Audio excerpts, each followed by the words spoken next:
हमारे ऐसे भगवान ने अनेक लोगों को निर्माण किया है जो उनकी सीख जो है, उनका कर्म योग जो है, वो समाज के उस समय पर बताते जाता रहता है। कालिका नंदन जी का उपयोग इस दृष्टि से हमारे समाज को है। विशेष कुछ करने की आवश्यकता नहीं होती, परंतु जो समाज के लिए करने की आवश्यकता होती है वह कर्मयोगी। और भगवान ने कहा है कि आप कर्मयोगी ही बनिए, चिंता फल की भी न करिए और कर्म की भी मत करिए। आपका अधिकार कर्म पर भी नहीं है, फल पर तो नहीं है, परंतु कर्म पर भी नहीं है। आपको सिर्फ काम करना है। ऐसी भावना लेकर, ऐसी मानसिक अवस्था बनाकर जो काम करने वाले समाज में पुरुष होते हैं, समाज के जो अभिभावक होते हैं, मार्गदर्शक होते हैं, उनका बार बार स्मरण करने की आवश्यकता होती है।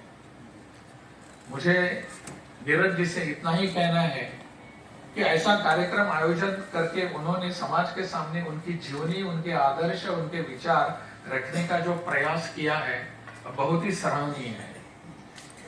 आने वाले समय के लिए एक पूंजी है, एक पाथेय बनता है, और इसलिए उनकी स्मृति में एक व्याख्यानमाला भी आयोजित की जा सकती है। अनेक अच्छे अच्छे विचार उनके यहाँ सबके सामने आ जाएंगे। आज के परिप्रेक्ष्य में क्या समाज के हित में कहने की आवश्यकता है, क्या करने की जरूरत है, जिस हित के लिए, जिस आस्था के लिए, जिस हेतु के लिए कालिका नंदन जी का जीवन पूरा व्यतीत हो गया, वो सब विशेष रूप से सबके सामने आने की आवश्यकता है।